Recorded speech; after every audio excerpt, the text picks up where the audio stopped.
বড়ো লেখক সংস্থাৰ ফালৰ পৰা আপোনালোক সকলোলৈ মোৰ আন্তৰিক শুভেচ্ছা জ্ঞাপন কৰিলোঁ যে বৰ্তমান মানে এই 3 দিন ধৰি 19 জুলাই 20 আৰু আজি 21 তাৰিখ জুলাই 2023 চন এই 3টা দিনৰ কাৰণে ভাৰতৰ নিৰ্বাচন আয়োগে গুৱাহাটীত সংসদীয় কলাক্ষেত্ৰত যেনেকৈ শুনানি গ্ৰহণ কৰি আছে তাতে আমাকো মাতিছিল বড়ো লেখক সংস্থাক আৰু বড়ো লেখক সংস্থাৰ উপৰিও বড়ো সংগঠনবোৰে যিমানবোৰে নিৰ্বাচন আয়োগলৈ যে যোৱা 20 জুন তাৰিখে যেনেকৈ ড্ৰাফ্ট ডেলিমিনেশ্যন পাব্লিকেশ্যন কৰিছে সেইটোৰ মানে মডিফাই কৰাৰ কাৰণে এপিল কৰিছে সেইবোৰ সংগঠনক মাতিছে যি নহওক আমাক তেওঁলোকে এইখিনি আমাৰ কথাখিনি ক'বলৈ সুবিধা দিয়াৰ কাৰণে আমি তেওঁলোকক ধন্যবাদ জ্ঞাপন দিওঁ কিয়নো যে আমি দেখিছোঁ যে যোৱা 20 জুন তাৰিখত যেনেকৈ ড্ৰাফ্ট পাব্লিছ কৰিছে ভাৰতীয় নিৰ্বাচন আয়োগে সেইটো ভাৰতৰ সংবিধানৰ মানে যেনেকৈ 331C আৰু 332 আৰ্টিকেল আছে সেইটো অৱমাননা কৰা হৈছে ভায়োলেশ্যন কৰিছে যেনে 330 আৰ্টিকেলটো হৈছে ভাৰতৰ পাৰ্লামেণ্টত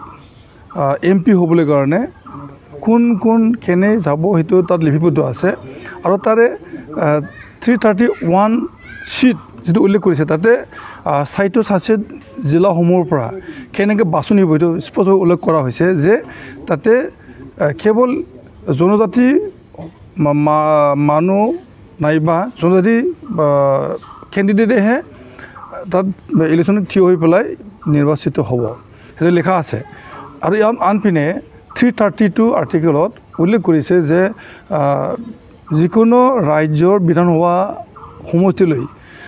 6 শিডিউল এলেকাৰ যেনেকৈ সমষ্টিবোৰ আছে সেই সমষ্টিবোৰত কেৱল জনজাতিৰ লোকেহে তাতে মানে কেণ্ডিডেট হিচাপে থিয় কৰিব পাৰে সেইটো স্পষ্ট উল্লেখ কৰা আছে সেই হিচাপে আমাৰ BTC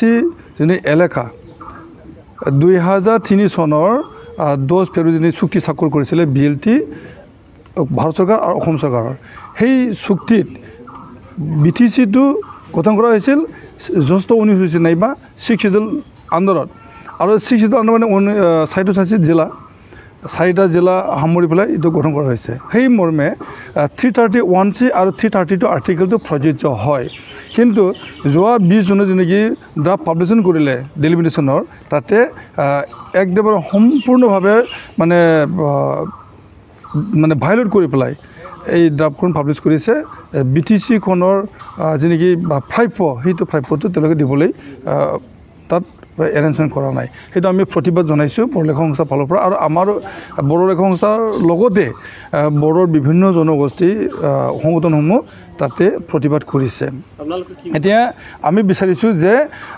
6ষ্ঠ অনুসূচীৰ আধাৰত যদি প্ৰতিষ্ঠা হৈছে BTC সেই হিচাপত ইয়াত 331C আৰ্টিকেলৰ দ্বাৰা MP যেনেকৈ নিৰ্বাচিত হ'ব সেইটো জনজাতিৰ কাৰণে ৰিজাৰ্ভ থাকিব লাগে আৰু লগতে BTCত 2টা লোকসভা সমষ্টি দিব লাগে যেনে কোকৰাঝাৰ আৰু ওদালগুৰি সমষ্টি আৰু কোকৰাঝাৰ লোকসভা সমষ্টি গঠন কৰিব লাগে বুলি যোৱা 2007 চনৰ যেনেকৈ প্ৰস্তাৱিত ড্ৰাফ্ট আছিলে প্ৰস্তাৱিত ডেলিমিনেশ্যন আছিলে তাতে উল্লেখ কৰা হৈছিলে কিন্তু এইবাৰ ওদালগুৰিখন তেওঁলোকে ৰখা নাই দৰঙৰ লগত মানে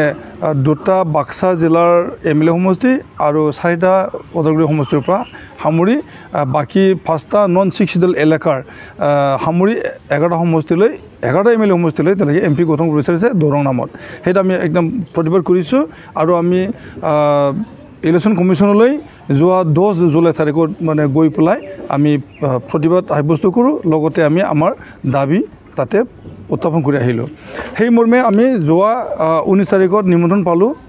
গুৱাহাটীলৈ তেওঁলোকে যেনেকৈ আহিছে হিয়াৰিঙত আৰু আমি তাতে স্পষ্ট ভাষাৰে কৈছোঁ যে BTCত সম্পূৰ্ণভাৱে মানে